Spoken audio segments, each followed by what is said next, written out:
So welcome. Nice to meet you all. How many? 1, 2, 3, 4, 5, 6, 7, 8, 9, maybe 1 or 2 more coming. Let me introduce myself a little bit first of all, and then hopefully I can collect your names afterwards, get to know all of you in the course of the next, actually we have 2 months actually spread over February and March, right? I think you know my name, right? Hopefully, right? John Clammer. I currently teach in a university in India, O.P.j Jindal Global University, which is quite a new, very innovative university in India, in the division for environment and sustainability, okay, which is quite a new program. Before going to Jindal, I actually lived in Tokyo, not so far from here, at the Cochrane Daigaku, where I was for a long time in the Institute of Sustainability, okay? So I'm fairly familiar with the background issues here, so hopefully that will help a little bit. So what I want to do today is to introduce you to the course and the syllabus, so you can see what we intend to do. If I speak too quickly, or you want some clarification, anything, please, at any point, interrupt, okay? It's totally open to discussion time, okay? Obviously, you know the title of the course, which is, I guess, why you're here, right? Okay.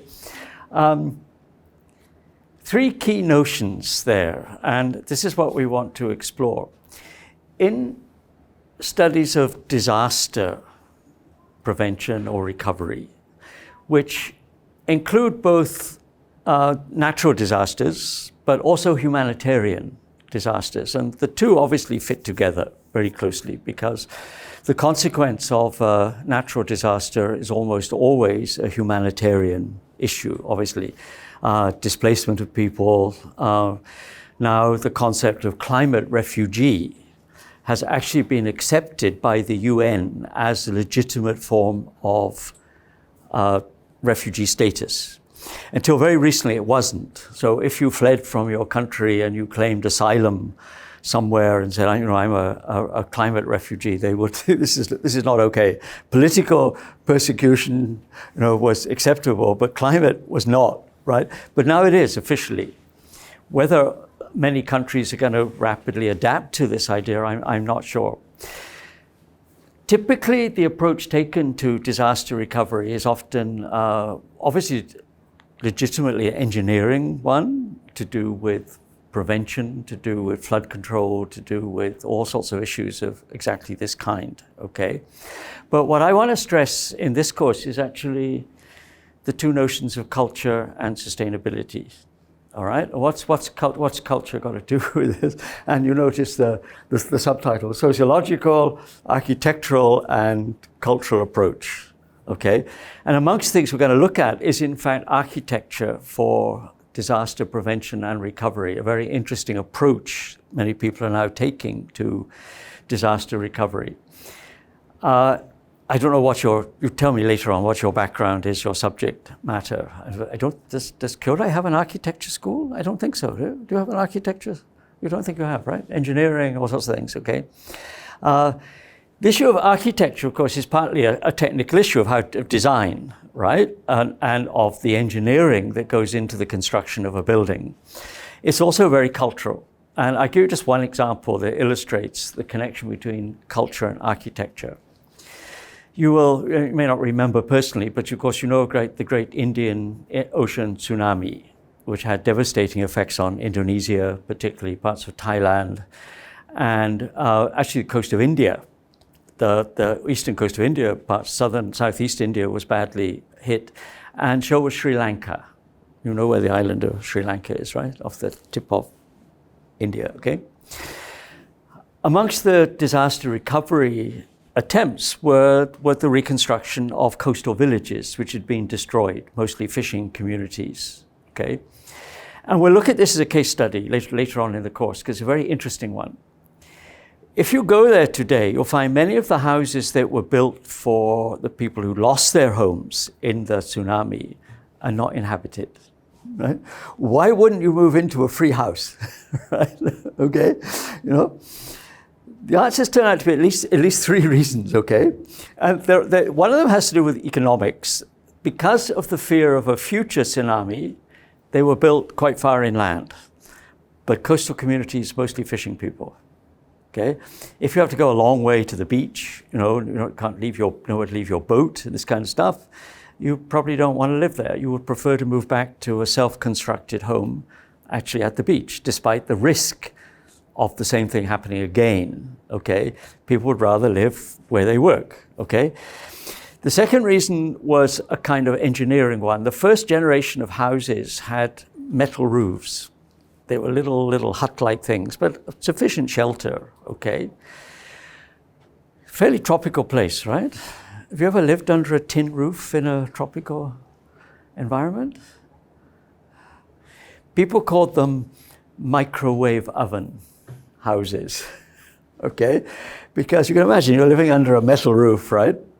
With no insulation to prevent the heat, in a tropical environment, a day of sun on the roof of your house. Goodness, you could probably just cook inside the house without using any fuel, right? Because it was going to get so hot, right? So in terms of that aspect, the third one was quite interesting, had to do with the distribution of space within the houses, many of which were designed by humanitarian NGOs, provided to people, without thinking about how you distribute space within the house.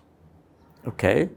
So, for example, if you were designing your ideal house, let's say it's a very simple house. What do you want? You want a cooking space, bedrooms, some living area, maybe a washing area. The question is, where do you put those in relation to one another?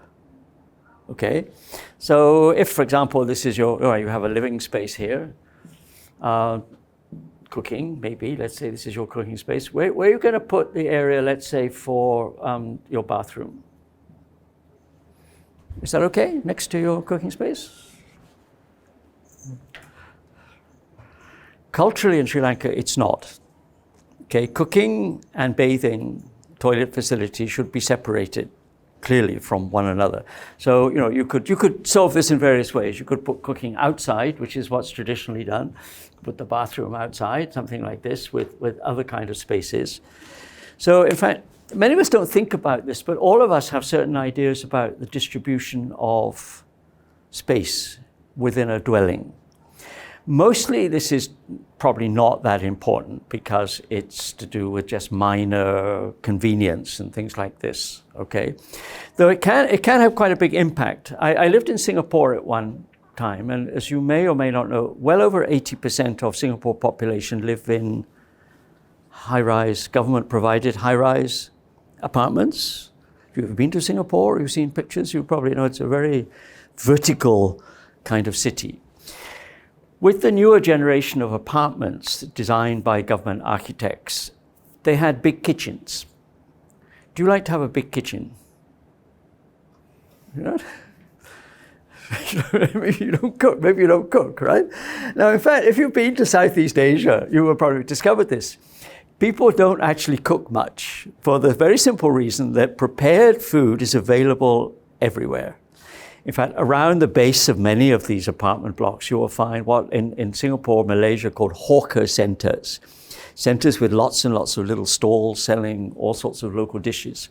So typically what people do is they buy food and they eat it in their apartment. They do cook, of course, but far lower frequency of cooking than you would find probably in a typical European or maybe Japanese household. So in fact, when people were asked about the distribution of space, they said quite clearly that we'd have preferred more room for living and much smaller kitchen, because this was, to them, wasted space. Now, in Singapore, it's not a crisis situation, but you can imagine people not moving into a house provided in a post-disaster situation, because either the house is not comfortable in terms of like temperature and flow of air, or because it's not designed in a culturally appropriate way. Okay, so what we're going to do is look at, in fact, the links between these things. So far, so good. So here's the basic plan. I'm going to take you through the issues that we're hopefully going to explore together. Okay. Number one, building a holistic model In other words, not just looking at, say, disaster recovery in terms of purely an engineering issue or something like this, but linking natural disasters, prevention and recovery, with humanitarian crises and issues like climate change. Because it's increasingly clear that climate change is one of the major sources of natural disasters. Does anybody know what's happening in UK at the moment? Anybody read the news today, seen the TV news, or do you follow the news from the other side of the world? It's one of the biggest storms in British history is happening right now. Flights have been stopped, trains stopped, buses and trucks are kept off the freeways because they've been actually blown over, big trucks actually thrown on their side. Coastal areas flooded, right? And what is February? It's winter, of course, which is a storm season. But the size of the storm is almost unprecedented, okay? And from general knowledge, presumably, this is happening all over the place. I think, how many typhoons were there in Japan last summer, autumn, during the typhoon season? There were more than one, right? There was several. And I think in one case, there were 2 or 3 followed each other very quickly. I was in Japan the year before last, and I remember in Okayama, and actually I was supposed to go back to India, and I couldn't get to Kansai Airport. There was the summer when there was torrential rain. It wasn't a typhoon, actually, but remember torrential rain? It flooded, the freeways were shut, there were no trains, there was no nothing. The Kansai Airport was open, but you couldn't get to the airport, right? I had to postpone my flight for several days, okay? And obviously a lot of these things will be traced directly to issues of climate change, okay? First issue. Now this means, and we're going to try to do this together, deepening our theory about how we link these things to one another, okay? Sorry, theory is a little scary word, but it really means finding a model of relating things to one another, okay? All it's been made available to you, by the way, so you can get copies of the PowerPoint, okay? Secondly, although there are obviously scientific and engineering aspects of disaster, there are lots of others as well. And this again applies both to natural disasters and humanitarian things, okay? Just take two examples of that, okay? One is psychological. If you've lost your home, this is, for most people, probably one of the biggest disasters they could ever, they've survived, they're alive and this kind of stuff, and their family's okay. After the Fukushima disaster, which we will talk about in class, when people were allowed to go back into the exclusion zone, remember there was like 20-kilometer, I think, or 20-mile zone around the Fukushima Daiichi plant where people are not allowed to live, right, because of contamination. People were allowed to go back. I'm sure you probably read about this. Also examples of this, they put on those protective suits because of radiation. What did they collect from their houses? You're allowed to go back for just an hour or two. You could take, I guess, enough stuff you could carry. What would you take? What did they take? Anybody know? Pictures, photographs. Furniture and so on, where you'd leave or it's contaminated, right? What they wanted was their family photographs, okay? So there's very much a psychological dimension to how people respond, right? Whether in very positive ways or because of the stress and loss which is going to accompany maybe loss of home, loss of familiar possessions, and so on. Okay, and we were talking about Sri Lanka. One of the humanitarian issues in Sri Lanka has been, again, how much you follow Asian history. What was been going on in Sri Lanka for over 20 years until about 3 or 4 years ago? Not a natural disaster, a human-made one. Anybody know what the political situation was in Sri Lanka? No? There was civil war between the Tamil-speaking minority, mostly concentrated in northern part. Tamil is a South Indian language, so if you go to southern India, you'll find Tamil is spoken. The majority population, majority language majority population are Sinhalese, who speak Sinhala, which is a different language. The Tamil population wanted some kind of independence. This was, of course, denied them by the Sri Lankan government, and very severe fighting, conflict, terrorist attacks, all sorts of things were going on for a very long time, okay? And there were a lot of deaths, particularly young men who joined the fighting, particularly on the Tamil side. There was a very interesting study of this, in relation to this idea of photographs. In some cases, families lost their homes. The army invaded their area, the house was burnt, something like this. And again, it was interesting the loss of photographs that people missed. And one woman, I still remember this, because some research I did on this issue some time ago, said the problem is my image of my child is fading. If I have a photograph, I can remember what he looked like then. I mean, now he would be 5-10 years older, but I can't even quite remember exactly what he looked like. I don't have any image except my memory, and my memory is slowly fading over time, okay? So the psychology of this is very interesting.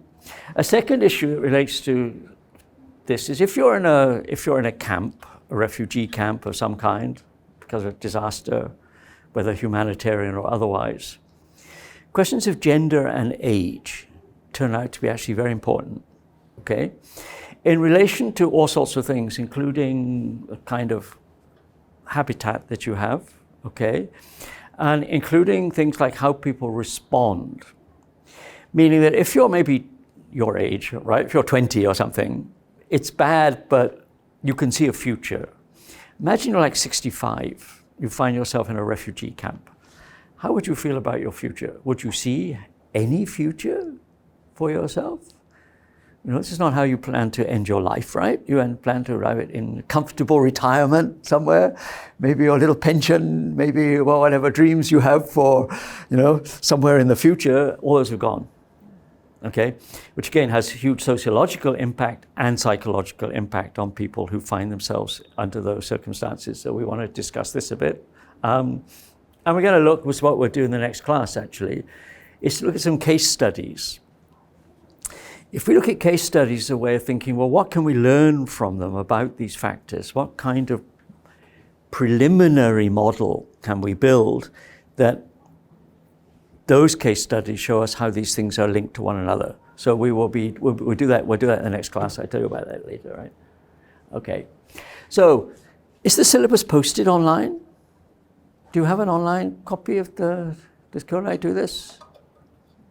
If it doesn't, well, this is basically, right, I hope it's available there somewhere for you. This is the basic issues that we're gonna look at. Number one, this is just what I'm talking about. Why are we taking this kind of approach? Exploring the sociological, cultural, psychological dimensions, as well as the more technical things. Okay, I'm not an engineer, okay? Secondly, we're gonna talk about case studies. We'll do that in the next class to see what we can learn from them about the relationship between these things. Thirdly, right, we want to put disaster studies in this wider context. And there are some of the main ones, which I'm already suggesting to you, right? One thing I've studied in the past is, it's not a very pleasant subject, but it's an important one, is what is called trauma. People experiencing severe trauma as the result of displacement, loss, and particularly war, conflict situations, okay? And that trauma, because you can be a victim of some kind of atrocity, for example, right? Or a disaster, an accident of some kind. It can take a different form, quite different form. I'll give you one very interesting example of this. Now, obviously I didn't study this, I'm not that old, okay? Was the reports of troops in the trenches of the First World War. As you probably know, the First World War was a strange war in the sense that most of the warfare was this it wasn't mobile warfare. It happened in the Second World War. By the end of 1914, the first year of the war, basically the two fronts had settled down to, the Germans on one side, the French, British on the other side. And for 3 years after that, there were attacks across the lines. But to a great extent, people virtually lived in these trenches in all weathers, right? Being shelled, being subject to attacks periodically, being subject to snipers, to all this kind of stuff, okay? And if you found yourself in that kind of extreme stress situation, not just for an hour or two, but for weeks, how would you feel? Psychologically very healthy? No, not really, right? So one aspect is now that there is now a concept for much shorter term exposure to extreme stress, which is the kind of trauma that people express after they find themselves in a conflict situation, post-traumatic stress, okay? So this concept really arose when American troops returning to the States from the Vietnam War, okay, in the 1960s, long afterwards were having lots and lots of psychological problems, marital problems, alcoholism, drug taking, were a much higher percentage than the population who had not been exposed to the actual conflict situation, the actual conflict context, okay? So one aspect is that. Trauma and, of course, disasters are one of the cases where trauma or trauma-like experiences are most likely to occur. The other thing that was very interesting about the First World War survivors, and my studies have shown this also works for disaster survivors as well, is something very interesting. How do you explain what happened to other people who didn't experience this? Does that sound like an odd idea? Do you understand what I mean? I mean, I've been through this extraordinary experience, right? Very nightmarish. And I hear that one of the movies that's now up for one of the Oscar awards is a film. It's called 1917. And it's to do with, I haven't seen it. I think it's just been released or about to be released, okay? It's to do with the First World War. How do you explain that to someone who has not been through that experience?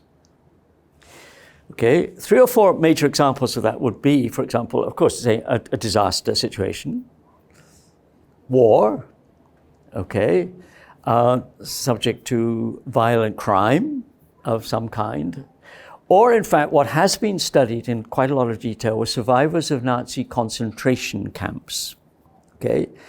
Now, there were people, of course, who survived. Many people, millions of people did not, right? But there were plenty of survivors. Now, if you imagined yourself spending 2, 3, 4 years in a concentration camp, never knowing whether you would be alive tomorrow, right? You were the next candidate for gas chamber, okay, which would happen. The deep-rooted effect of that is very long-lasting, okay? So we want to explore that issue. We will look at this in relation to the issue of climate change. We'll look at this in the issue of sustainability. The link being, I hope it's fairly clear what the link would be, right? If we're being subject to these kind of stresses in the natural environment, one of the solutions to that is to look for models of sustainability which prevent those conditions from happening.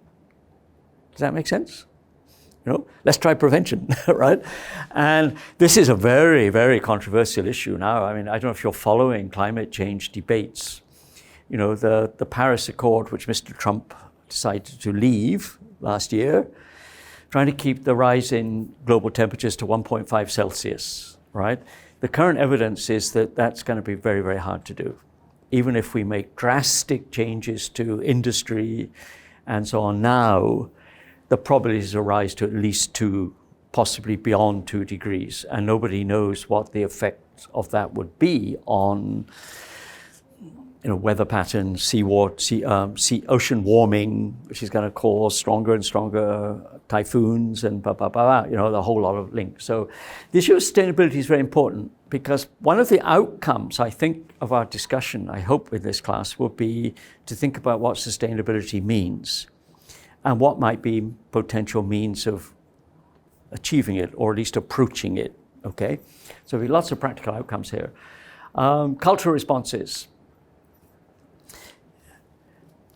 One of the, I wasn't personally there, but one of my research assistants was working in a refugee camp.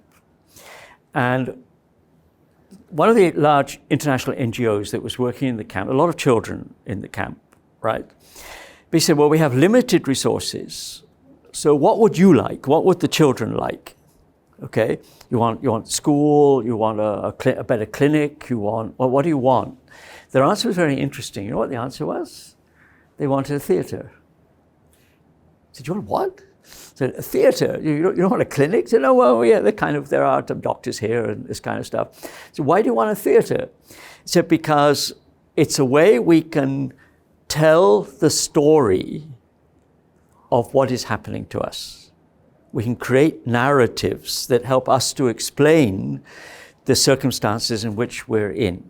So again, imagine being a child in a refugee camp. You know, they're usually very imaginative, with finding ways of play with very simple things and all this kind of stuff, right?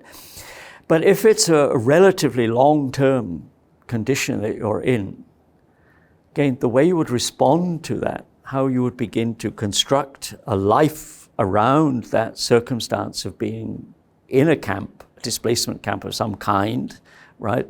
A major question, okay? And this is where cultural responses come in. And it seems to be, particularly in refugee situations, the use of culture as a way, with whether it's through theatre, through dance, through music. I don't know if they still exist, but there was a famous band called the Refugee All-Stars. Google them, see if they're still there. I haven't checked recently. The Refugee All-Stars, okay? They became internationally very famous. In fact, they played in Japan. They played at the Fuji Rock Festival about 10 years ago, okay? So they were here. This was a group of guys who, in the conflict in Sierra Leone in West Africa, had been displaced into refugee camps, discovered other musicians. Oh, you know, you play the guitar and I play the drums or something, you know, you play something, you know. They were musicians. They started making music. Somebody heard them, said, these guys are good, right? And they finally got a contract as to make a record. It became a kind of hit, okay? So music, and if you listen to their songs, they're about the refugee experience. They're about displacement. They're about all sorts of things, but packaged in a way, of course, which is very accessible to other people because we enjoy the music, right? And they were really wonderful, okay? And of course, obviously, humanitarian issues, including how you resettle people, the role of aid, the question of long-term rehabilitation of people who've been through some kind of traumatic experience of whatever thought. So far, so good? You okay so far? Okay. So here's some of the major points. That gives us kind of framework. Here are some of the major points we'll go through, okay? To look at ways in which people have developed models of post-disaster and post-conflict. And again, they're very closely related. As I'm sure you're aware, one of the major conflicts now is the situation in Syria, still going on. Thousands of people still being displaced. It's become very, very complex because of the actors, the international actors who are involved. Russia, largely on the side of the Assad regime. France, Britain, I know Britain's still involved, was kind of against this. Turkey is now involved. The question, will Turkey close its borders to prevent refugees leaving Syria? And the origins of the conflict itself appear to be partly to do with climate change, to do with drought, okay, in the Middle East, which was displacing people. And there's a whole long story to this, okay? But conflict situations that you often separated from natural issues, in fact, should be, I think, put together because they have many characteristics in common, and there are lots of them around as well, okay? The short-term perspective may be building houses for tsunami victims or someone, but that's not a long-term solution, okay? And this again raises a very interesting question about sustainability I'd like us to discuss. Do you go back to the previous state, or do you try to find a new model? In other words, do you just return to the pre-disaster situation and people rebuild their life on that basis? Or do you see this as a way of creating a different model, possibly a more sustainable one for the communities that were damaged? That make sense?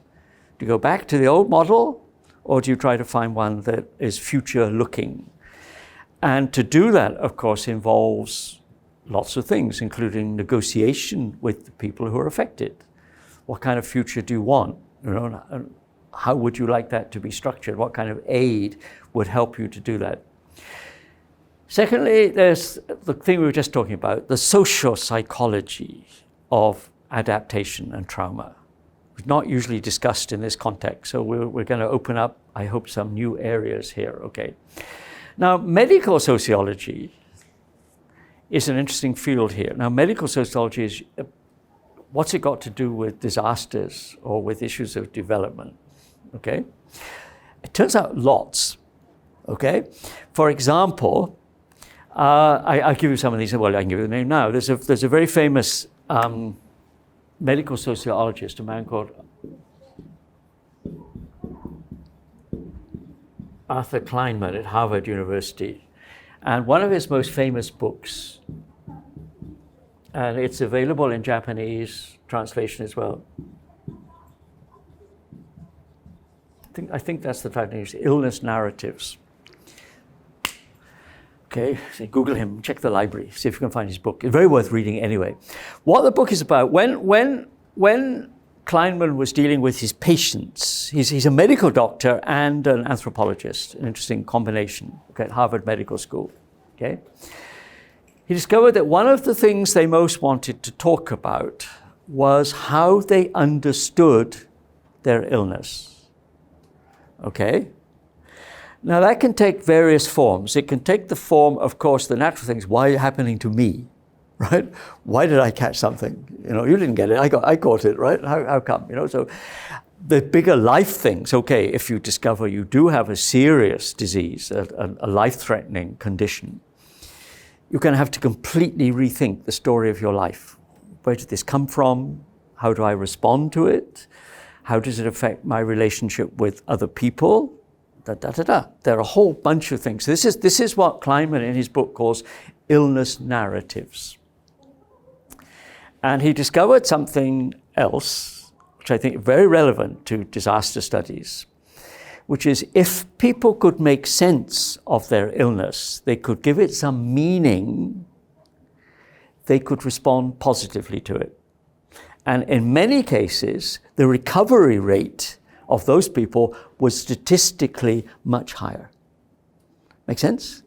Right? Like, oh no, I got some awful disease, this is terrible. They could make sense of it. They could find some meaning in it. And even people who had terminal illnesses, in some cases, transformed their attitude to their illness. There are a number of, and he quotes some in his book, very beautiful books in some cases, of people who, realizing that they had an incurable illness, went and wrote a book, in fact, about their experience, okay? And gave a shape to their illness, and this helps other people. Now, maybe you can see the parallel, okay? If you were in a disaster situation, you could make sense of it in some way. You could find some meaning in this. You could reconstruct a life out of the disaster that had happened to you. The possibility of your recovering faster, being able to reestablish a future, are much higher. The factors there are complicated, okay? And again, there's another interesting parallel with another writer, again, I don't know, he's been Bruno Bettelheim.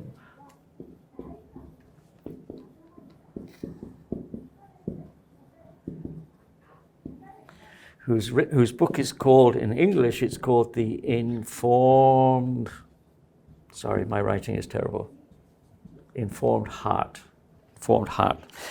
Bettelheim was a survivor of a Nazi concentration camp. And he's a psychiatrist. Later on, he was, I think he was already a psychiatrist, but he went back into practice after he was finally released. Some people basically bought him out of the camp by bribing, the authorities. He was released, so he was lucky to survive, right? In his book called The Informed Heart, he talks about all sorts of interesting things, including the fact that amongst the survivors of the concentration camp experience were in particular two groups of people. Now let me ask you a question first of all. Do you think they were the highly educated people? You think they were people who had a strong educational background, profession, or not? Or a very different not? Okay. They turned out to be two groups of people. There were people with a strong religious belief, and they were members of the Communist Party. Okay, right? And so, well, why? Why these two groups? And in fact, said they have a certain amount in common. Number one, they had a theory about what was happening. Okay, so religious believers might be able to explain this in terms of whatever, some kind of test, some kind of, traumatic experience through which they would emerge, or if they didn't emerge, it didn't really matter because they were going to go to heaven anyway or something, right? Whatever you believe. And in fact, they spent their time in the camps trying to convert other people. Why don't you join my belief system? And the members of the Communist Party did exactly the same thing.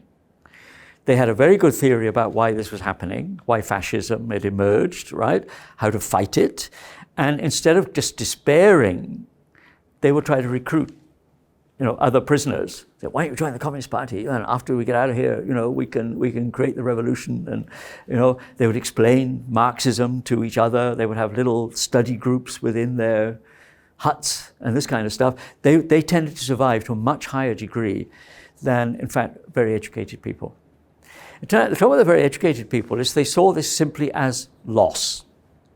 What happened? I used to have a lovely house in Berlin or somewhere.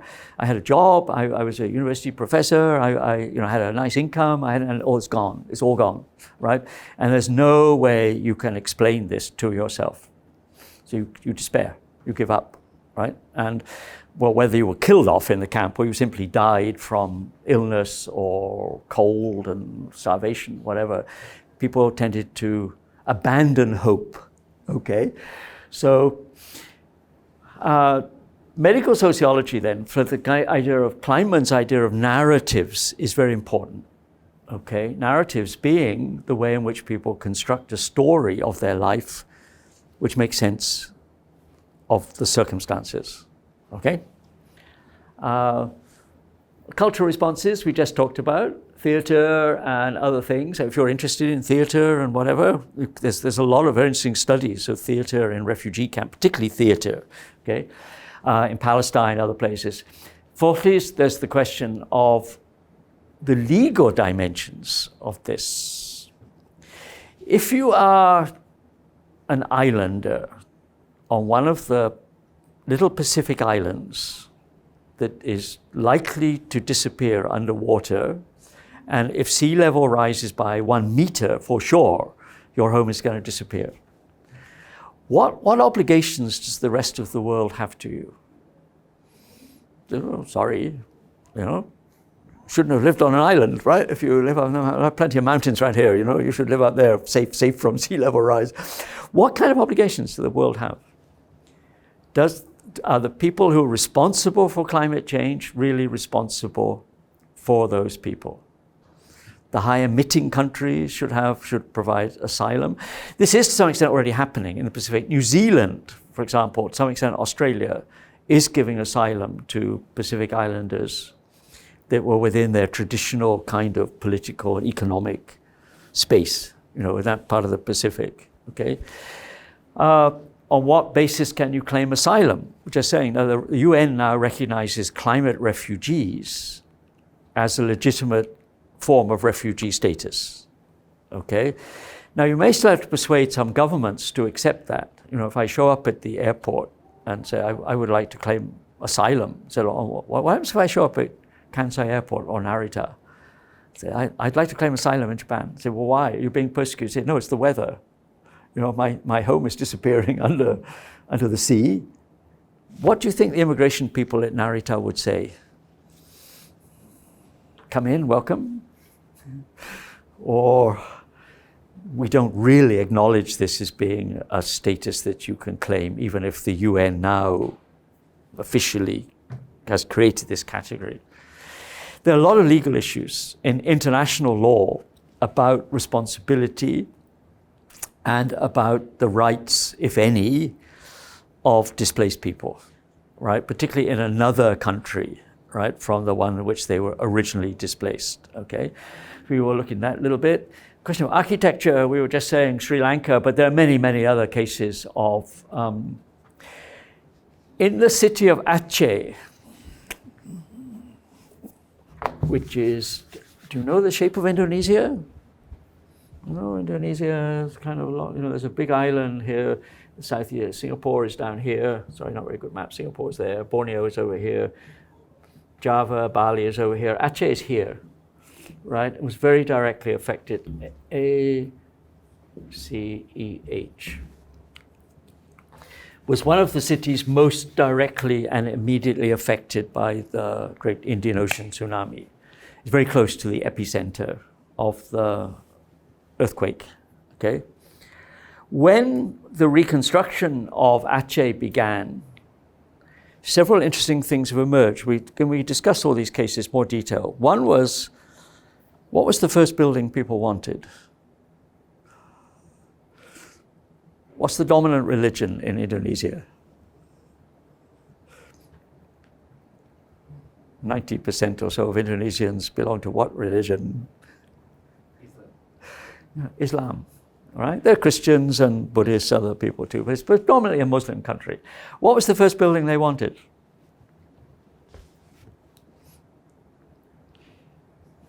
Largely cities destroyed. I've given you a clue. Religion. It was the mosque. First of all, they want a mosque, okay? Which links back to this question of making sense, giving some meaning to the situation, right? They wanted their religious building established first. Secondly, of course, the same factors that applied in Sri Lanka also applied. They wanted culturally appropriate housing reconstructed for them, and they wanted their house in the same place as the old one, right? And in some cases that was not possible because of the levels of damage, flooding, and so on. But wherever possible, people wanted to go back to the place, the site where their original home had been. They wanted it reconstructed in the same space, okay? Tells you something psychologically interesting, I think, too, okay? After the great earthquake in the Hanshin earthquake, the Kobe was so badly damaged, remember? People were resettled at random. In other words, wherever there was some free public housing, sometimes just anywhere in Japan, right? I mean, you could come from Kobe, maybe you were sent to Sapporo or somewhere, okay? The post-recovery studies showed that this caused enormous stress. One of the lessons from this was after the 2011 tsunami, when people were resettled, they should be resettled together, right? You come from this village or you come from that part of the town, you know people, particularly for older people, this turned out to be very important. They should be resettled with people that they were familiar with. And then the level of post-recovery stress, much lower. So one of the big lessons from the Kobe situation was keep people together, okay? Which makes sense. You have a social network, support, friendship, and all these kinds of things, right? And the question of the role of both age and gender issues and how to respond to this. Who responds? The state? NGOs? I don't know what careers you're all planning later on, the UN or an NGO career. And I'll give you an example. There was conflict in Kosovo in the Balkans. And I had a colleague from the UN who was posted to Kosovo, okay? And she said, what was one of the major problems in Kosovo, the conflict situation there, was NGOs. At one point, there were 300 NGOs all operating. And many of them didn't speak local language. Okay, so they were hiring people from the local community just as interpreters. So instead of you're doing something creative, getting on with like reconstruction, you were spending your time interpreting for somebody from France or UK or Japan or wherever, okay, who was trying to do good things but couldn't speak the local language, didn't know the local culture, okay? And finally, it was actually the army, the NATO forces that finally intervened in Kosovo that had, basically, they put a stop to this. They said, from now on, all the NGOs have to meet together once, I think, daily for a briefing by the army. Because, NGOs are very competitive. Did you know that? No, this is my village. You stay away. I mean, this is my problem. I deal with health, and so you don't deal with that. You deal with water or something, but I'm the health person. They really compete, partly because they're competing for resources, often financial aid and this kind of thing to support themselves. So who are the actors that are responsible or should be responsible? And how much emerges? How do I put it? Stimulate self-help within damaged communities. How do you persuade people themselves to begin that they actually are the best actors? They need resources, but you don't want outsiders necessarily coming in and telling you what kind of post-disaster livelihood, what kind of housing, what kind of economy you should have. That should somehow arise out of your own experience. Okay. Now, we were saying earlier there are big contextual factors here, of which these are again the main ones, I think. Climate change suggests is now fueling disasters, okay? And as we know, I mean, its effects are enormous potentially across a whole range of factors, increasing storms, too much rain, not enough rain, impact on agriculture, the effects of that on human displacement, species loss. I mean, if you've been following the news from Australia, a lot of the most touching news is in fact about the loss of animals. I mean, koalas, all those cute animals that everybody loves so much in Australia, koalas and little kangaroos and so on. Platypus, that funny little furry creature with a beak, and a very rare creature. It's a mammal, but it lays eggs. The platypus, the little Australian, I think only exists in Australia. Thousands and thousands of these animals have been destroyed in the forest fire, in the fires and so on. Okay, so species loss because of this kind of disaster situation, impact on resources, energy, right? All sorts of things, right?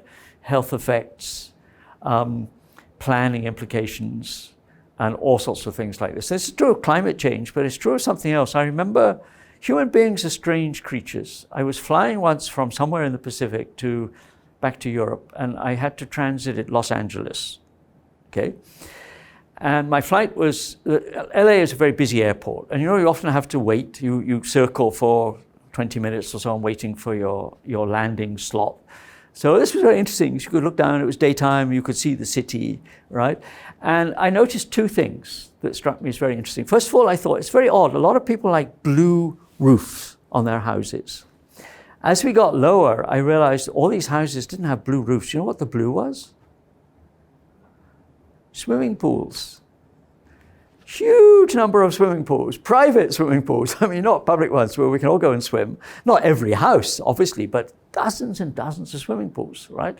Think of that effect on water, on all sorts of things. The other thing was, LA, just inland from LA, is one of the major volcanic fault lines, the San Andreas Fault. And from the air, you can see it clearly. You look down from the plane, you can see the fault line, okay? It's like a ridge, okay? And what was the second thing that struck me as being especially interesting was all along the ridge, people had built houses. Okay, now people probably do this in Japan too. You build your house on an active fault line. You build your house on an area where landslides are possible, if not probable, right at the foot of things. I've seen houses in some of the Tokyo suburbs that were built right on the edge of a hill with stilts, concrete stilts to keep them up, really on the edge of the hillside. Have you ever seen that kind of house? I mean, your house actually supported by concrete pillars, which would make me very nervous to be in a house where all that's keeping me from the edge of the mountain is some concrete underneath, right? But people do. So if you're involved in things like city planning, there are a lot of issues where clearly there are ways of avoiding potential disaster with better planning. Again, in relation to flooding, in relation to storm protection, landslides, earthquake activity, and so on, which again, we're very familiar with here in Japan. The second big context, of course, is the question of sustainability. We want to discuss what we really mean by this. And to think about it, not only in environmental terms, but to think of it also in social and economic terms. How do you sustain a society, a community, which is sustainable? How do you create one which is itself sustainable over long periods of time? Okay, so again, we want to talk about sustainability as part of the big context, I think, in which disaster recovery is to be located. Okay, and what are the big issues that come out of this? And again, hopefully we're going to have a lot of discussion. Today it's mostly me, but hopefully we're going to have a collective debate about these issues. Number one, education. Now, what would your answer be? When I'm teaching courses in development studies, and I ask my students about what do you think is the best way of addressing these kinds of questions, one of the first things they always mention is education. Educate people about the issues. Now, I think that's true, but, right, there's a psychological factor here. We know now the science, except for Mr. Trump and one or two friends, right? I think everybody agrees that climate change is real, and it's to a great extent driven by human activity, all right? There are a lot of people who believe this, but will not act on it. Okay, yeah, no, I agree. This is a big problem, but I don't want to change my lifestyle. Okay, I still want my big car. I still want to consume, I still want to keep the air conditioning running all day, right? I still want to fly everywhere. I still want to do all these things. So the rest of you guys can, be sustainable, but I like my lifestyle. In fact, a study was done in, I think it was Norway recently. And it turned out that a very high percentage of the population were aware of climate change. They knew this. Only 17% were willing to make lifestyle changes that would actually address the question. So we have a curious issue here. There's a mismatch between knowledge and action, right? So simply telling people facts doesn't necessarily get them to change their behavior. And we need to explore that interesting question about behavioral change, okay? So we will do that, okay? So this may be true even in, you could start in elementary school or anywhere, I guess, when children are very sensitive to these kind of questions, right? But this would extend to all sorts of things, not only in schools, right? But in fields like, indeed, architecture. This is one of the issues we're going to talk about.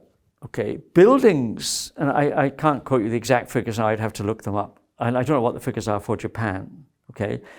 In United States, buildings use around 63% of all material resources, putting up a place, right? Steel, concrete, glass, plastic, carpets, lighting, and all this kind of stuff.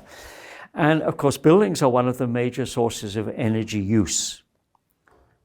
Actually, you're keeping them warm, you're keeping them cold, you're keeping lights on, you're doing all this kind of stuff. So large buildings which are not designed to be architecturally sustainable in terms of energy use, construction, recycling of materials, okay, and the use of natural forms of cooling and heating in many cases. And these are known. It's not that this is a mystery, but they're not on the whole incorporated into architectural education. How to build in such a way using minimum resources, and your building, when finished, will use minimum energy. The footprint of the building will be small, okay, ideally. Psychology of change, we were just talking about, that's going to be an important theme, saying particularly this issue of bringing together knowledge and behavior, why there is that gap between those things, right? What kind of futures we are interested in having, which curiously is not talked about very much. In most social sciences, people don't talk about what kind of future we would like. Even when you're talking about planning, the planning is in terms of the current structures or economy or city planning, whatever it happens to be, right?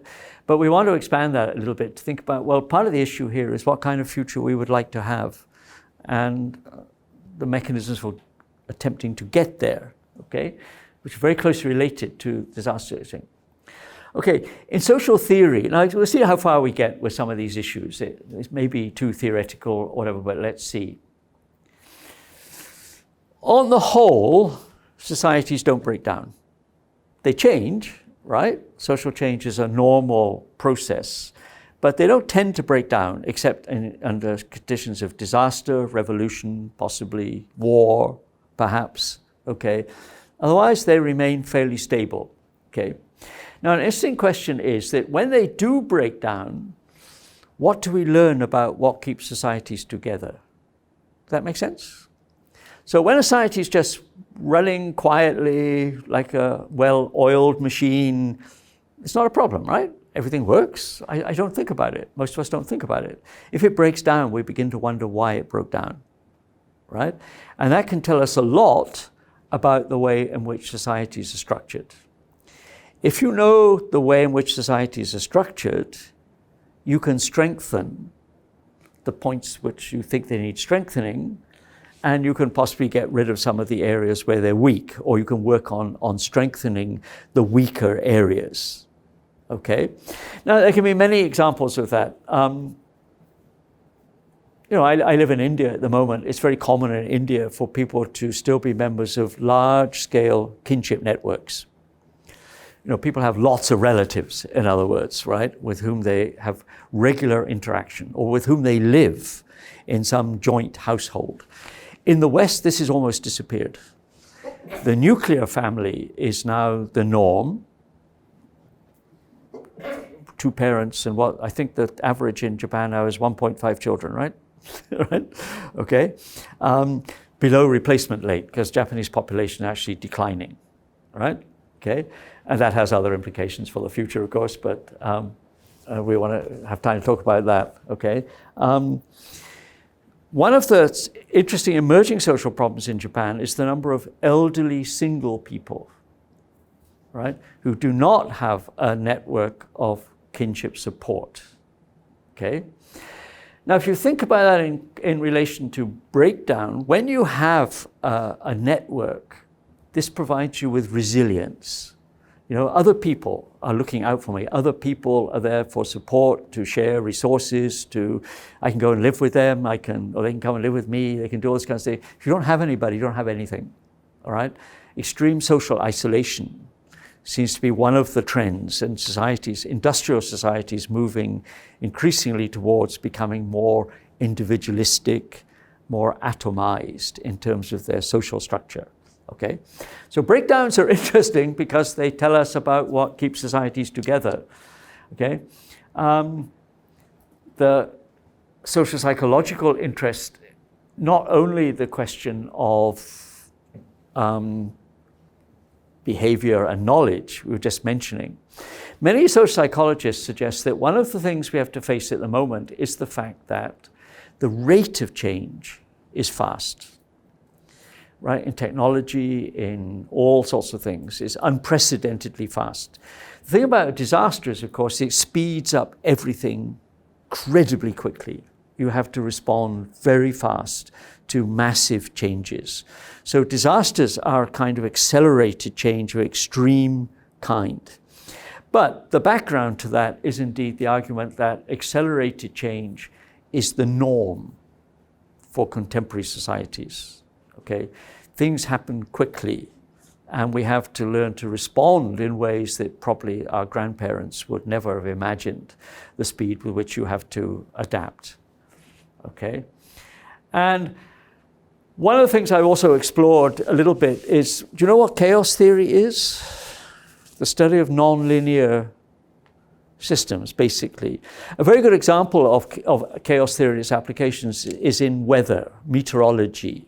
Right, where the weather is extremely complex because it's no one single factor causes weather changes somewhere else. Multiple things interact with one another and collectively create the weather. Okay, and this, of course, as meteorologists know, it's very, very hard to track because events somewhere a long way away can have effects far from the place of original source. So in a non-linear system, some people have suggested that society, and particularly when it breaks down, becomes a non-linear system. It exhibits the qualities of chaotic systems. One of the characteristics of chaotic systems is that, however, they tend towards creating a new harmony. Okay? After the period of chaos is over, that is not a permanent situation. It evolves towards a new, what technically is called homeostasis. Society finds another level of organization different from the original one, but it does not remain in a state of chaotic organization for very long. Hopefully not, because in some situations, possibly like contemporary Syria, you see a situation of prolonged chaos. And obviously the consequences for that are huge in terms of people's lifestyles, the economy, their psychology, and things which are so far not really understood very much at all, which is what effect this has on children. If you grew up in that highly unstable, highly chaotic situation, very dangerous physically, what would be the long-term effect on your personality and the nature of your relationships with people in the future when hopefully you make it to adulthood. So finally, I think this is the last one. What do we hope to get out of this class? Well, here are some of the things to think about, okay? Finding this kind of holistic approach, which I think will be very interesting because it will mean a kind of dialogue between different things. The technical aspects, the social, the psychological, the cultural, and the way in which they interrelate with one another. Disasters providing us with that kind of focal point from which to discuss that kind of set of related issues. Okay. Secondly, opening up some new areas of knowledge which have wider implications. And amongst the examples of that would be the issue of behavior and knowledge, which we talked about, the question of social breakdown and what it tells you about the way societies work, what keeps them together. And it would presumably helpfully, to tell us quite a lot very helpfully about the nature of social change. Now, social change is kind of mysterious.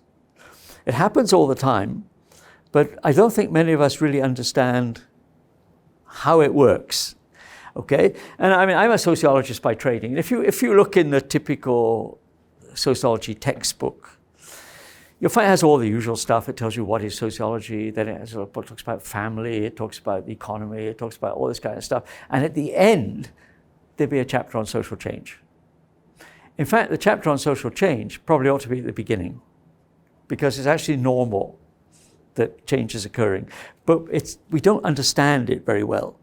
Looking at a disaster gives us lots of clues to the way in which change happens. Okay? If we know that, of course, it can be reincorporated into things like development planning. Okay? If you are working in the field of development studies, in a practical sense, you're planning a healthcare system, an educational system, whatever system you're doing, you would need to refer to these kind of factors to make that policy effective. One of the lessons of development studies is that all policies have unintended consequences, okay? And many of those unintended consequences, some of them are just unknown. We don't quite know what's going to happen as a result of an intervention of some kind. But some can be figured out in advance if you look particularly at the cultural and sociological dimension. Let me tell you one little story which I think illustrates this. I have lots of stories. I'll tell you one or two little stories. One of my friends in the UN was working for the UN population program. And she's from Latin America. That's partly why she was responsible for this program in Colombia. Now, Colombia's had a lot of social conflict. It's had virtually, again, civil war for a long period of time. It's been all sorts of problems. It's a predominantly Catholic country, And there's a very high birth rate in the rural areas particularly, partly because Catholic Church officially does not approve of birth control methods. So they have to persuade people to adopt birth control. And the one they decided on to experiment with first was the pill, the birth control pill. Okay, the selected villages were chosen, and a team went there to explain about birth control, keeping your family size smaller. You'd be wealthier, you would not have as many children to feed, you could send them to school, you could have a perfect idea, all right? 2 years, about 1.5 years later, which would have meant 2 normal birth cycles later, the team went back to evaluate what had happened in the villages. The birth rate had not declined. Now, how do you explain this, right? They didn't think initially to explain something. Who do you think was taking the pill?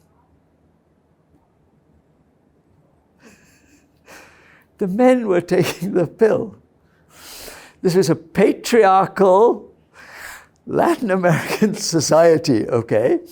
Some nice people show up with all these nice colored sweets, right? Just, take one of these every day, except for how many, 3 weeks or whatever it is, all right? So the men were taking the pill. They were wondering why the birth rate had not declined. Said, no, it's ladies who have to take the pill. Oh, it doesn't work, right? Okay. Now, it was afterwards they thought, of course, this is so stupid. We just assumed that people realized that women would take the pill. But in fact, the social structure was such that men get the goodies first. If there's anything left over, the women get it. If there's anything really left over, the children get it, okay? Another little story, okay? A colleague of mine who worked amongst the so-called Eskimo, Inuit people in northern Canada, okay? And in some of the villages simply have a nurse. Larger villages have a doctor, and the bigger town, if you really need serious medical help, you have to go to one of the bigger centers. There's a kind of hierarchy, okay? The nurses are usually local women. They understand the local culture very well. They've been to nursing school, right? And then go back to work in their villages. The doctors, of course, are mostly trained in the major metropolitan centers, the big medical schools, okay? So one day, a person came to see the doctor in the clinic in one of these larger villages and said, I have a problem, I'm quite sick. I said, well, what's the problem?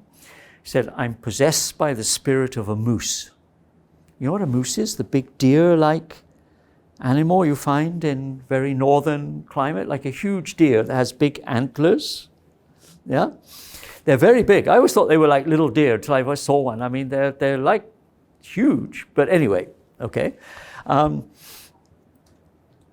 Now imagine you're a doctor and a patient comes to you and says, I'm sick because I'm possessed by the spirit of a moose. What would you do? Send for a psychiatrist? This guy's mad, right? The nurse explained to the doctor what was happening. Said, no, what's happening is simply this. The story was that when you go hunting, you must apologize to the spirits of the animals you will kill. Say, look, I'm sorry, it's your role in nature is to be food for my children. So I'm sorry about this. I will do the ritual to appease your spirit. So what this guy had done, he got up one day and he thought, hey, the weather's nice today. He'd taken his rifle and he'd gone out and without doing any of the rituals, he'd encountered a moose, he'd shot and killed it. He was convinced that he was possessed by the angry spirit of the moose. He did not apologize to the moose, right? To kill it, right? So the angry moose was possessing him. So the nurse knew what to do, said, oh, he's not mad. What you have to do is send him to the shaman, to the witch doctor who knows how to expel evil spirits, right? So that will solve it. So I said, okay, it's not a medical problem. Actually, it's a cultural, psychological problem. He did not perform the proper rituals. He's convinced. Now, to a Western-trained doctor, this sounds like madness. You go to the hospital over the road here and tell the doctor you're possessed by the spirit of the angry tanuki or something, right? They will not quite know what to do with you, right? But culturally, it makes sense in Eskimo culture because if you understand the framework, all right? So when we're talking about holism and opening up new areas of knowledge, it turns out that many development policies don't work very well because people haven't considered the culture. Once you understand the culture, and that includes things like gender relationships, the existence of patriarchy, images of the body, theories about illness, and so on. Without those things, often those policies don't work very well. Why are we wasting our money? There didn't seem to be any change, right? Okay, there would be change if you know how to do this. Fourthly, again, the issue we've talked about, linking disaster studies to sustainability and trying to identify social and cultural factors that drive non-sustainability. What are the practices which are creating situations which create more and more problems, okay? If we can identify those in principle, policy can be directed to changing them, right? Getting rid of them, okay? And hopefully to provide you with tools and concepts for pursuing new approaches to natural and humanitarian disasters. Now, there are some possible outcomes. I don't know what your future career plans are, but when I've taught courses like this in the past, a lot of people were interested in a career in the UN or with a major NGO, with some social activist group and so on. Hopefully it would help you think in terms of the kind of tools you can use if you wanted to enter that kind of future profession, you know, one of the caring professions. So that basically takes us through what we intend to do. Okay, so that's my side. Now, can I answer any questions or things that you would like to have expanded or explained in more detail? So far, so good? Yes, please. Thank you very much. You mentioned like you are going to explain some model, introduce some models for us for both post-recovery and post-conflict recovery. Yes. Can you briefly introduce what kinds of models you What kind of models? Okay, certainly.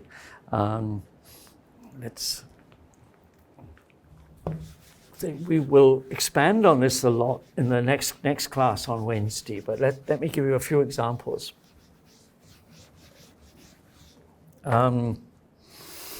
If we were to take a series of either natural or humanitarian disasters or something where they come together, we'll look at more examples next time. We could take, where should we? Where we start? We can start with Fukushima, of course.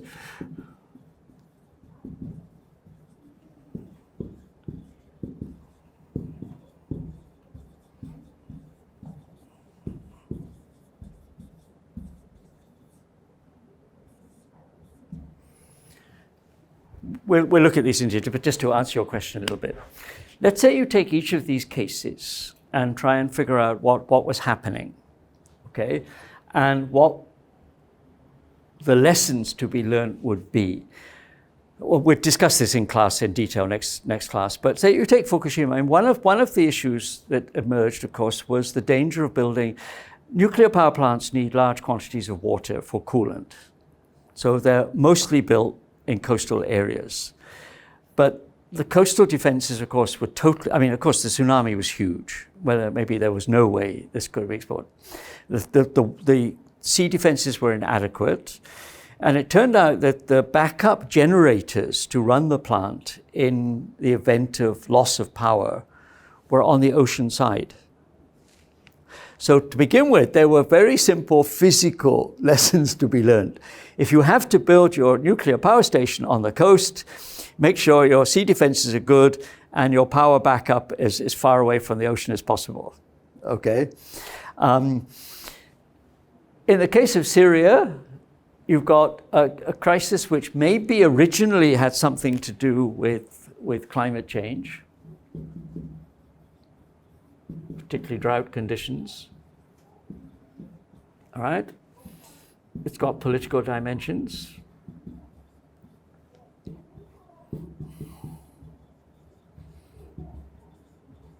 It's now got huge humanitarian issues.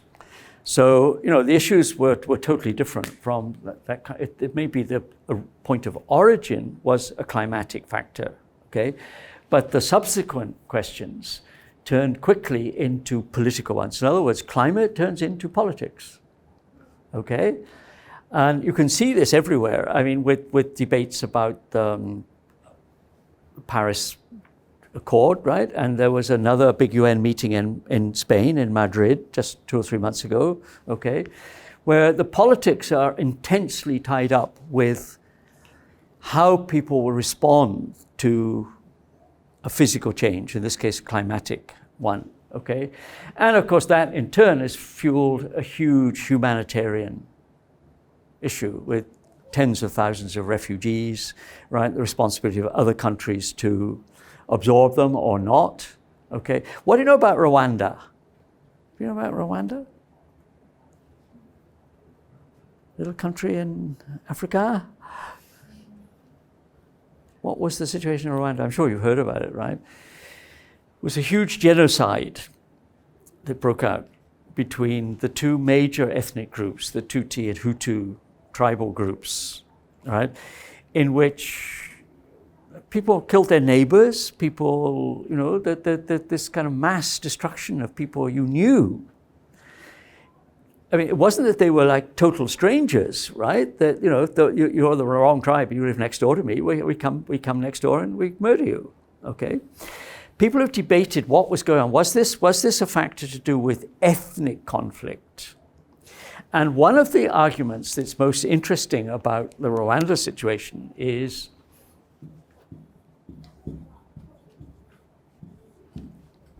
ultimately it was to do with resources. A small country with a big population, no land. I mean, there's land, but I mean, it's already occupied by people. That what it was really about was creating more resource space, okay? And that resource issue is again important because, you know, pessimists have argued that the next round of wars will not be about oil, they'll be about water, okay? And with water becoming an increasingly stressed resource in many parts of the world, you know, conflict, whether it's international conflict or whether it's internal conflict, will start to circulate around resource competition, okay? So what appears at first sight to be an ethnic conflict, in fact, almost certainly is actually a resource conflict, okay? Except sociologically, one of the ways to handle this politically is to make it look like an ethnic conflict. You know, it's another tribe. But that may not be the really basic reason once we track this back to its point of origin. I've spelt it wrongly, right? Chernobyl. Anyway, it's in Russian, so you can spell it in different ways. You know, before Fukushima, the largest nuclear disaster was considered to be the meltdown of the Chernobyl nuclear power station in Ukraine, right? The radioactivity of which reached as far as Western Europe. People who test milk, for example, in Sweden, places like this, we discovered that the radiation levels were extremely high suddenly, and nobody could explain this. Your cow is suddenly radioactive, right? Not likely to be the case. The Russian government did not reveal the truth about what had happened until some considerable time after the event, which means that a huge amount of damage was done because people were not evacuated, people did not protect themselves.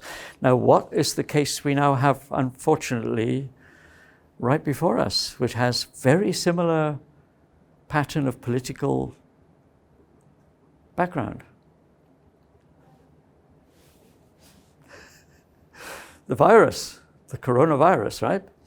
Now, I'm sure you read this very tragic story. The doctor who was the whistleblower, who went to authorities and said, I think something bad is happening. There's a SARS-like virus appearing.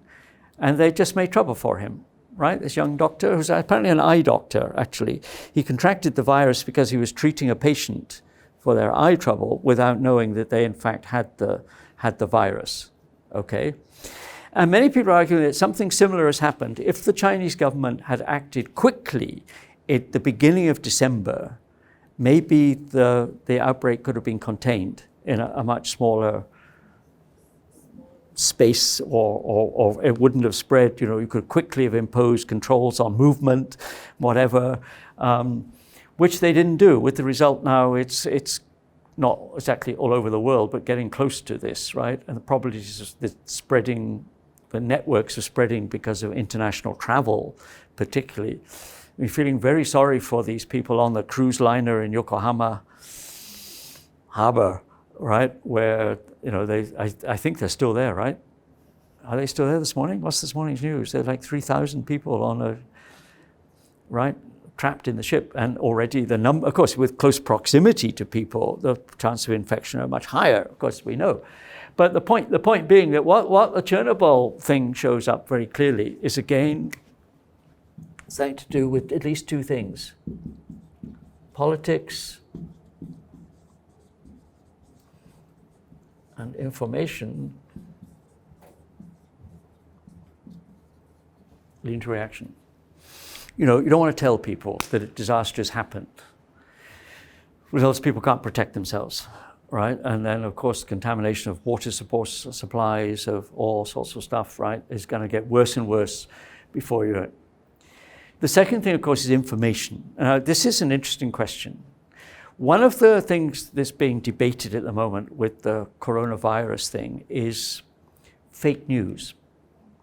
Stuff appearing on Facebook and Twitter and everywhere. People are saying, either ridiculous things like I saw something, the Burmese health minister, and since I live in India, Burma is quite close, said, don't worry, the disease will not spread here because the weather is too hot.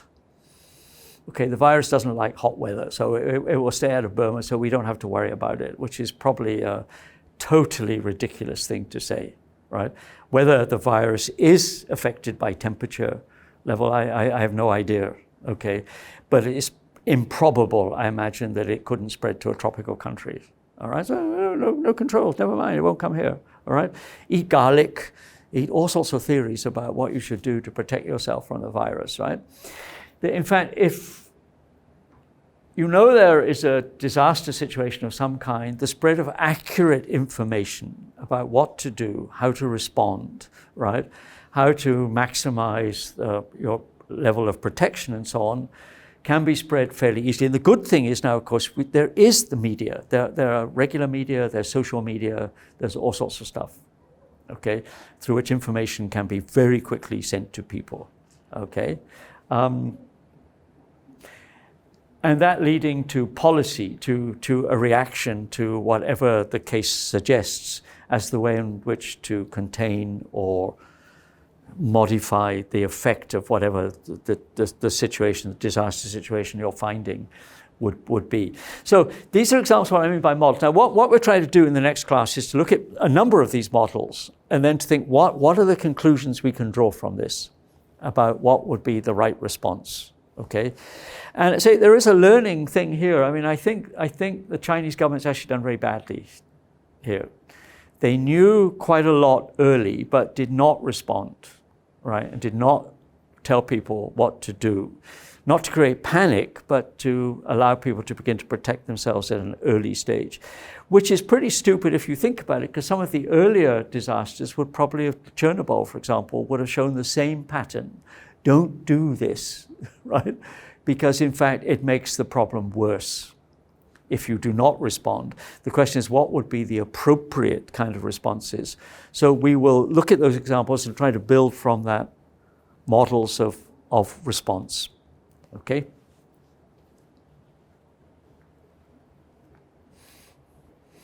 Unfortunately, we have a lot of examples. We won't have time to look at all of them. I'm sure in the course of discussion, other examples will arise. The sociological factor, again, is often important here. Or another dimension of politics. In the case of Chernobyl is actually in Ukraine, not in Russia, right? Had the disaster occurred in Russia itself, you wonder whether the reaction would have been quicker and more decisive. But it's, over there. It's in Ukraine, of course, is part of the Russian sphere of influence, or certainly was at that time, right? One of the big debates about the great hurricane Katrina, which struck New Orleans, remember, several years ago, breached the defenses, the levees that are supposed to keep the water out from the Gulf of Mexico, was that it's primarily, the population, I think it's true, the population, the whole of New Orleans is largely African American. So there was an ethnic and kind of class factor about responses and the speed of response and this kind of thing, and the way in which the disaster was treated in the first days, how to, save people and this kind of stuff. There is a concept which is, any of these things you want to discuss in more detail, you just tell me, okay. It began as a very important concept which is known as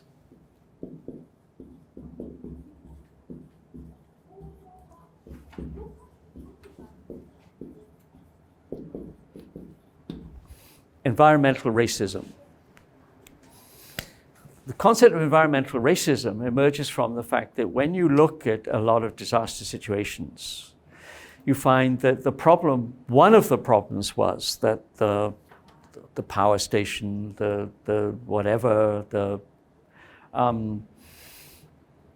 was one in Manila in the Philippines quite recently, where one of the great garbage heaps, there are these huge mountains of trash, right?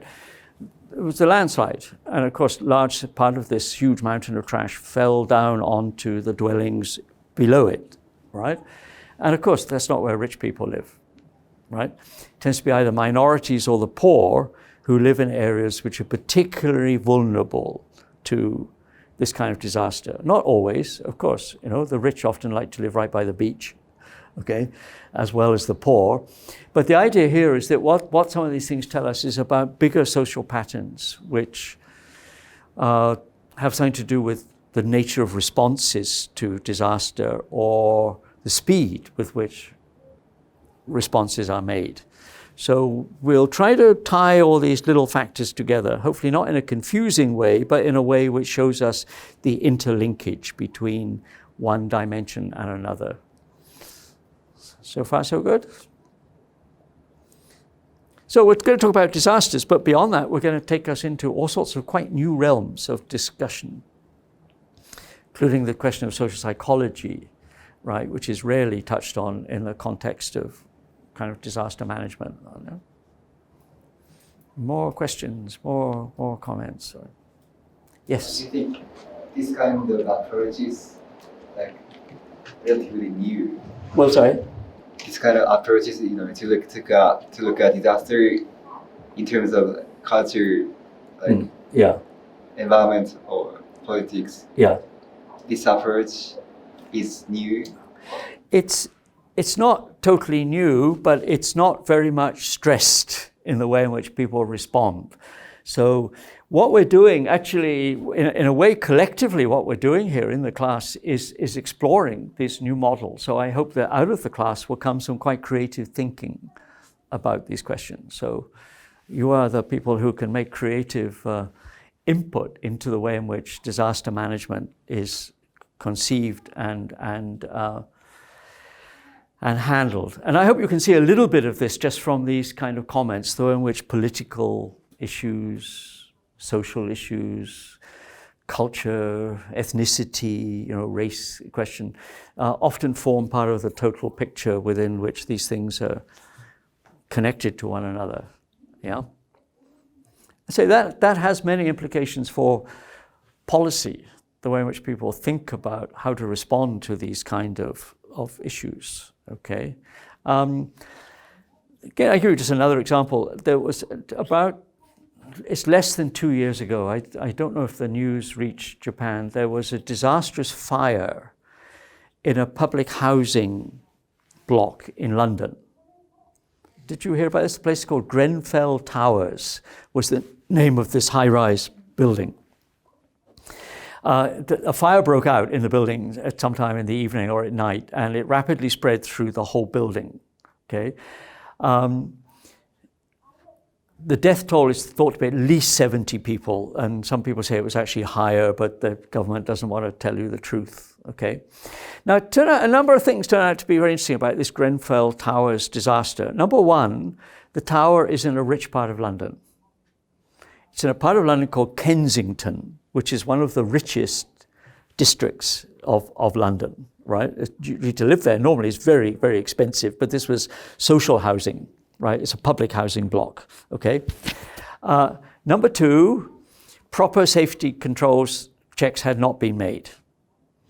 And afterwards it turned out that, in fact, the fire alarm system was inadequate. There were few exits from the building, okay? Everything was wrong. Thirdly, the building was clad, the outside of the building, to make it look pretty, was clad. You know, there was, I don't know what, something like this on the outside of the building, so it didn't look just like concrete, okay, was inflammable. Okay, so once fire broke out, the actual cladding burnt. It didn't protect the building. It, in fact, contributed to the disaster, right? Thirdly, the advice that was given to residents was stay in your apartments, okay, which turned out to be exactly the wrong thing to do, okay? Just stay put, fire brigade will show up, you know, don't worry, you know, the thing will be under control quite quickly, but then the sprinklers were not working and this kind of stuff. So most people died were not actually killed by the fire, they were killed by smoke inhalation because they followed the advice to remain in their apartment. They didn't try to escape, okay? The fourth thing is turned out, according to a report I read just last week, is that the majority of the survivors have not yet been rehoused. This is 1.5 years later. They still haven't been rehoused, although I say the area of London is a very expensive area. What's supposed to happen, okay, is an interesting social plan. If you are a developer, a housing developer, and you want to build a new housing block in that part of London, okay, a certain number of the apartments have to be reserved as social housing, okay?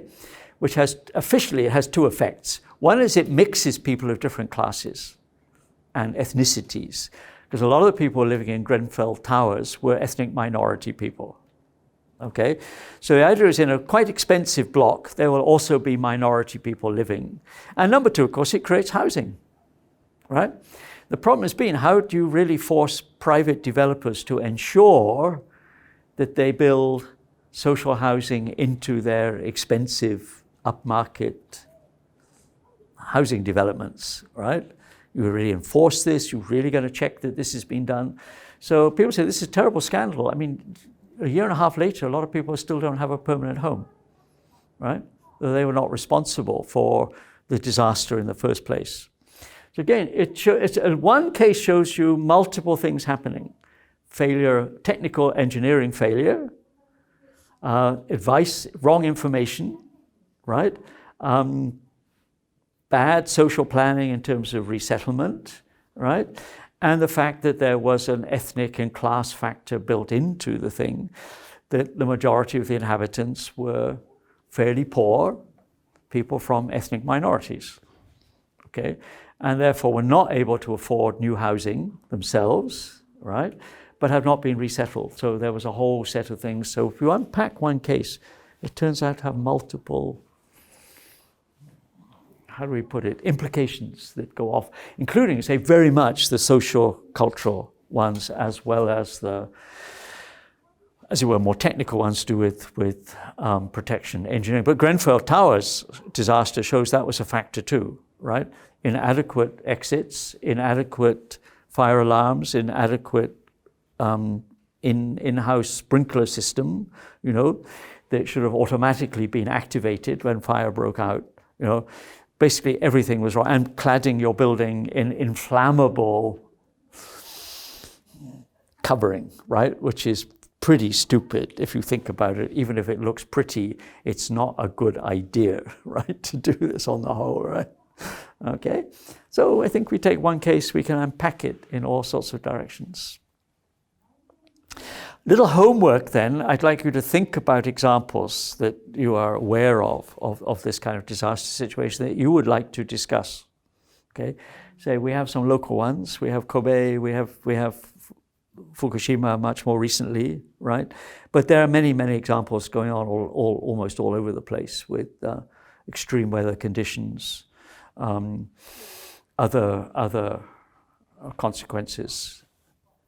Some of which, by the way, themselves turn out to be interesting. You're probably not aware. It was now, when was it, 10 years ago? There was a volcanic eruption in Greenland. Or Iceland. Was it Iceland or Greenland? Iceland, I think Iceland. Anyway, there was a volcanic eruption. And it stopped all air traffic in Europe for a period of about 10 days.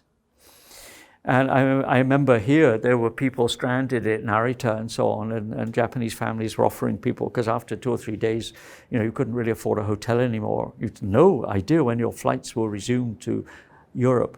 Interestingly, global CO2 emissions dropped during that period because of the severe restrictions on air travel, which is an interesting thought, right? The volcano caused actually less damage. I mean, it was in a very unpopulated place. So the volcano itself didn't do damage. I mean, it wasn't destroying local houses and all this kind of stuff. They can do. In fact, one example we'll look at, you probably don't even know the name of the place. There was an island in the Caribbean called Montserrat.